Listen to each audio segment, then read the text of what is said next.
Kasya po kayo sa isa. Naghahanda na ang grupong akyatin ang bahay pukyutan. 2 kulambo ang aming itinilik. Bilang proteksyon sa posibleng pag-atake ng mga galit na pisukan.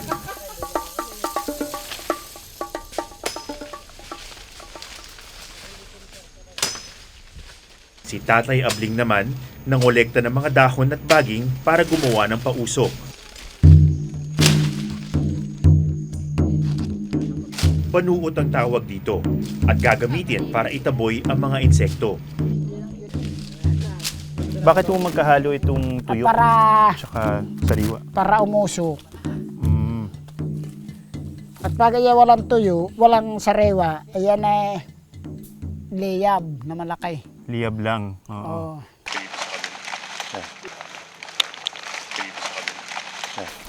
Ito ho ba, dadalhin nyo sa taas ito?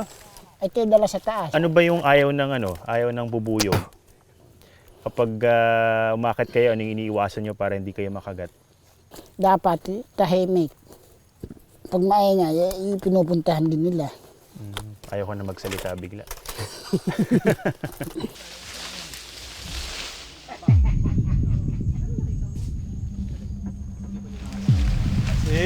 Baka si Yebi mag-idita po ako kapag Maliit yung bagay na tingnan ko na yung bagay. Mga adyuhe, akyatin. Talagang napakasama. Si Mang Lito ang naatasang umakyat ng puno ngayong araw. Para maitaas sa pisukan ang pausok, kailangan munang magsabit ng lubid sa puno. Babalabag ko doon. Ililipat ko itong lubid doon sa may kalapit ng pisukan. Hindi yun lang. Pagka-iwes ka na yung isin.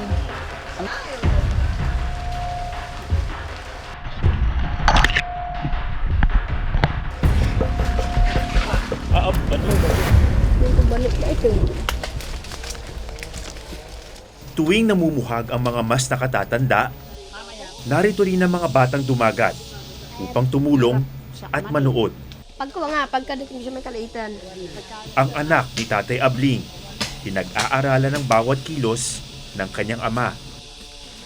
Huwag mo ugya-ugyain at mga nakakawang bagay. Ang bagay ito ah.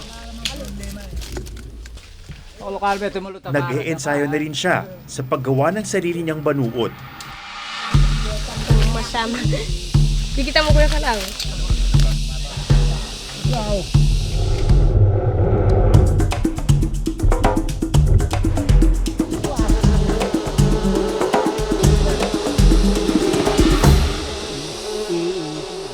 Hindi inaabot ng usok ang pisukan.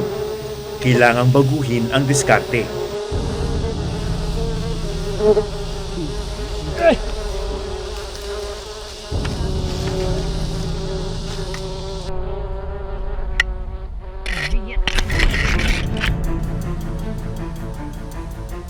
Gagaling umakit ng mga to. Pero medyo mataas kasi yung puno kaya namomroblema pa kami kung paano dadalhin itong pausok malapit dun sa pisukan. Sumubok uli.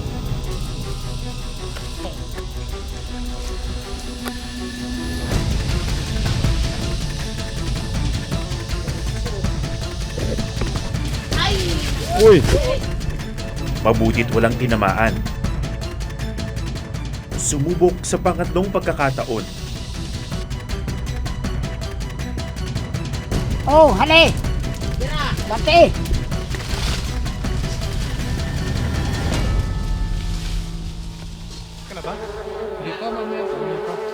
Sa wakas, nabulabog din ang mga insekto.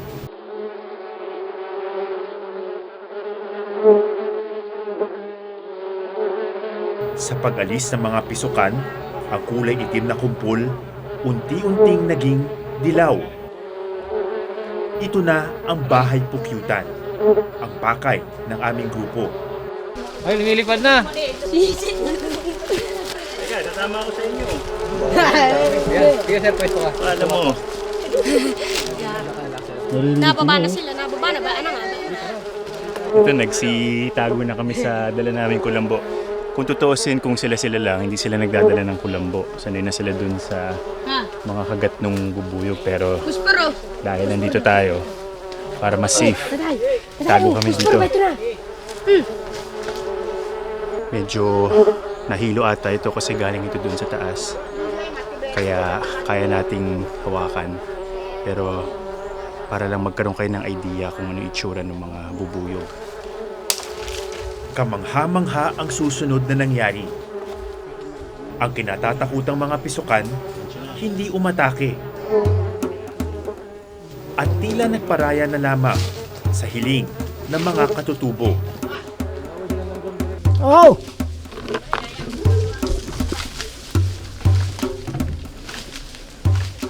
Patunay ito sa galing ng mga mamumuhag.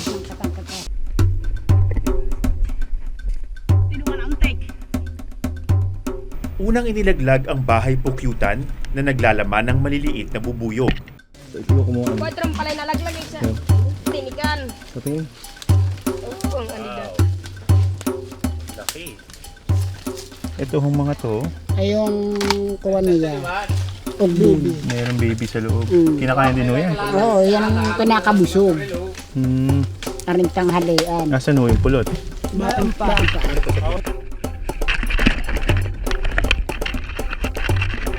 Maya-maya pa, dumating na Oh, bilaw. inaasam na premyo. Yang wala Eh, siya ay kakaunti. Oh, yari na tayo. Ayan, natulong iyan. Ay talagang Kasi matamis. na Tinatanggal ho ito kasi maasim. Masin pa, pero nakakain din po eh. kakain, yung kakain ni Masim.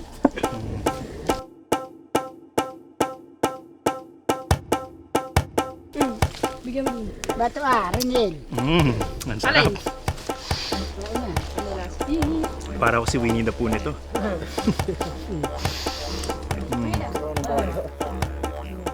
Isipin mo lang na kung bahagi ng pamumuhay niyo yung pangongolekta lang ng pagkain sa gubat. Napakalaking bagay na makakita kayo ng ganitong klaseng Kapela pulot, yung pisukan dahil Kape, nga lapal. ang dami na makikinabang tsaka paminsan-minsan lang yung ganitong klaseng biyaya. So yan yung laki. Parang ano nga eh, parang special occasion para sa kanila ito. Ito po yung mga maliliit pong mga pukyutan. Ay yung mga hindi pa nagiging ganap na bubuyog. Oo. Lasang gatas po yan. Patingin nga ho, kuha kayo ng detalye. Mas, Ayan, oh. dito po mas maliliit po. Sasawan Hindi mo wala ni, na- sasawan mo ni tanis ko ito na. Ayun oh, kita nyo? Ayun yung mga maliliit na bubuyog oh. Nasa loob.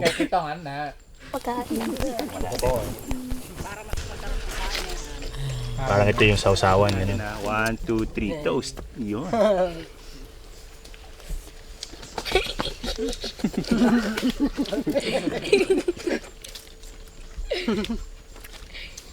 Lasang gatas po naman sa'yo.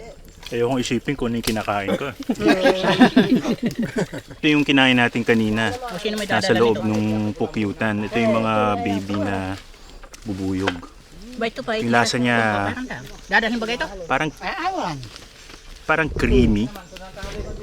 Tapos kapag hinalo mo doon sa mismong pulot, Ang paglalagyan mo ng pulo. para kang uminom ng gatas na may asukal. Masustansya iyan kasi gatas. Masustansya ho, ano? Oo, mas masustansya yan kasi sa binibili nating gatas. May diabetes daw kasi siya. Salo-salo ang grupo sa pinaghirapang pulot. Kaya tama yung inisip niya. Alin ang dadalhin natin yan?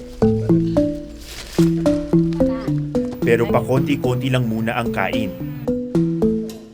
Maghahati-hatian pa kasi ito pagbalik ng komunidad. Ang aking kuwan. Importante ho ba sa inyo na matutunan nitong anak ninyo yung ginagawa ninyo? Eh, siya importante niyang matuto yan. At ako matanda na dapat siya naman.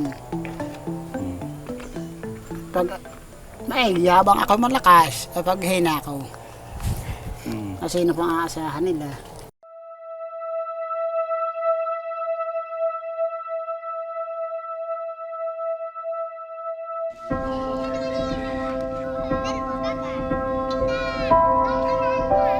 Sabik na inabangan ng iba ang pagbabalik nila Tatay Abling. Ano hong mangyayari ngayon? Hahati-hatiin at iba may dito sa mga kasamahan namin. para papareho naman namin matikman yung aming pinaghirapan. Kay Abling, bakit po importante na lahat ng mga taga Kuwan din eh. lugar ninyo makatikim? Yan ang kaugalian ito nung aming mga ninuno noon. Ay ginaganito, pag sila nakakuha ng ganito, hinahati-hati sa mga kasamahan doon sa isang ganitong community para papareho din makatikim. Bayan. Wala, parito lumapit na kayo dito at bato ito Tayo maghati-hati. Biyaya natin na yung makain. Parito na kayo. Ang nakapabahala, nagiging madalang na raw ang ganitong mga okasyon dahil sa unti-unting pagkasira ng nakapaligid na kagubatan. Kaya umuunti din yung pulo. Dahil napuputol naman. Yung pinangungunan nila noong pulot na mga bulaklak ng mga puno na doon nanggagaling. Kaya humihina na rin yung naiipon nilang pulot. At sa amin naman, mga katutubo, lumagat. Pagkat walang ibang mga pagkitaan ng pang-araw-araw na pamumuhay, pumapasok na rin. Lalong mahalaga raw ang magtulong-tulong sa gitna ng pagkasaid ng mga yaman ng kalikasan. Pero higit sa magandang asal at pakikitungo sa kapwa, ang ganitong hatian ng biyaya ay malalim na bahagi ng kultura ng mga dumagat. Hindi lamang simpleng salo-salo ang okasyong ito. Isa siyang buhay na paaralan. Sa bawat patak ng pulot na pinagsasaluhan, ibinabahagi ang mga aral, galing at kaugalian sa susunod na henerasyon. Iyon ang paniniwala namin ay pantay-pantay. Kung halimbawa, yumaman ninyo, kasi sabay-sabay tayo dapat yumaman. Kung tayo mahirap, lahat tayo mahirap. Pero, yung lahat sa ating pagtutulungan, dapat ay hindi maalis.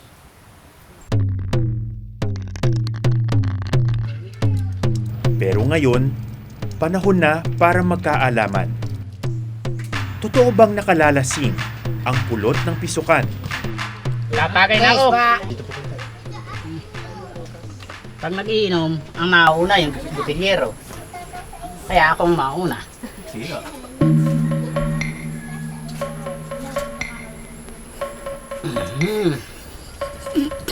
Sarap. Aba, Dito gapang tayo mamaya pupunta sa Sapa. Tayo maliligo. ako hindi na uli. Tama ko na muna yung isa.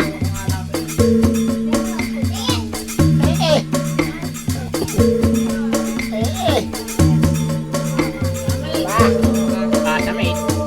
Pagkasamit. Oh, jadi. Oh, jadi. Bilang panauhin, inanyayahan ako nila Tatay Abling na makisalo sa pulot na aming nakolekta. Napakatamis!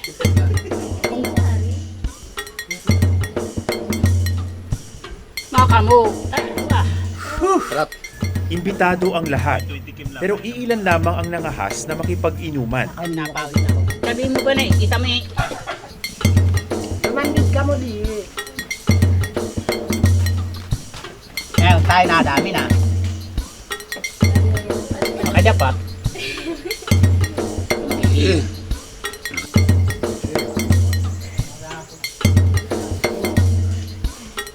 Parang ako pinapa. Ako pinapa.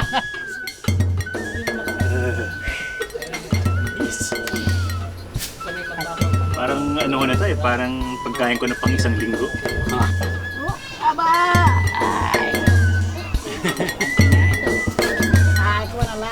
Bahay talaga. Pass muna, pass na raw, pass. Duman pa ka na kapit. Ramdam na ako. Pagkahama na umaga. Pagkakantahan pa ang mga singer. Hinanap na.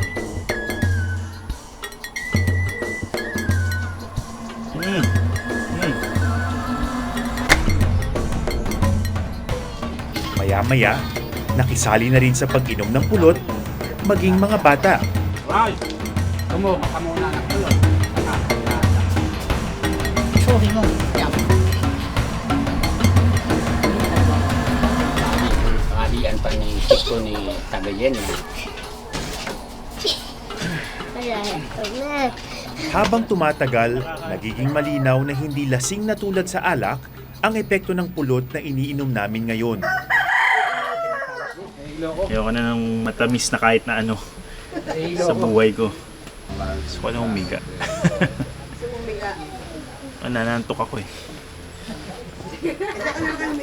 Wala naman, parang na-imagine ko na yung dalampasigan, gano'n, parang na ano lang, parang sarap lang alam ko na, parang sarap lang tumunganga, parang gano'n, sarap lang na mag-relax.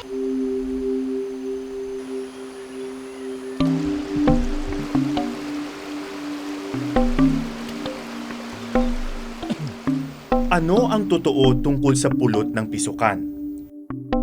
Sa kasamaang palad, hindi natin masasabi batay sa iisang karanasan.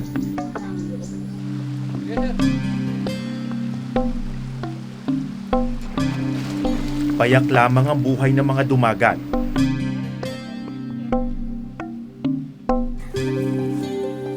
Pero anuman ang meron ng isa, ibinabahagi sa lahat. Magandang paalala ito na dapat kumuha lamang ng sapat sa pangangailangan.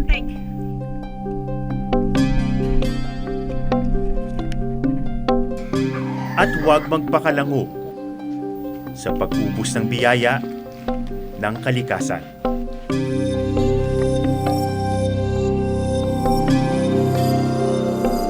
Magandang gabi. Ako si Ato Maraulio at ito ang Eyewitness.